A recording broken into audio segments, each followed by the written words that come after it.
ఎలా ఒప్పించావు మరి big boss షోకి? అంటే బయటికెళ్ళాలంటే ఖచ్చితంగా ఎన్ఓసీ తీసుకోవాలి, 10 లాక్స్ పే చేయాలి అని చెప్తారు.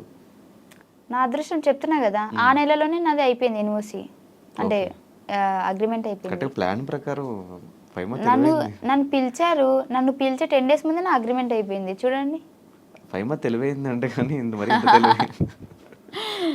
ఒకవేళ పాము చావకూడదు, కర్ర విరగకూడదు. ఒకవేళ అప్పటికి అగ్రిమెంట్ ఉంటే మేబీ సీజన్ 7లో పిలిచేవారేమో, అప్పటికి అయిపోయేది అంతే. ఫీల్ అవుతున్నావు సీజన్ 6కి వెళ్ళావని? ఫీల్ అవ్వట్లేదు కానీ 7లో ఉంటే బాగుండు అనిపించింది. ఎందుకు 6 ఎందుకు నచ్చలేదు? 6 నాకు గట్టి పోటీ ఏం అనిపించలేదు. 6లో నీకు ఎవరు గట్టి పోటీ లేరా?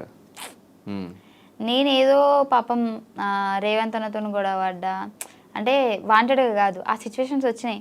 కానీ మేము గేమ్స్లో కూడా ఫిజికల్గా కూడా రేవంత్ అన్నతోనే నేను ఆడిన, ఆయన నన్ను నూకడం, నేను ఆయన నూకడం. కానీ అంతా నాకు ఎందుకు ఎక్కలేదు. అంటే 7లో ఉంటే బాగుండు, ఆ ఫైర్లో నేను కూడా ఉంటే బాగుండు అనిపించింది.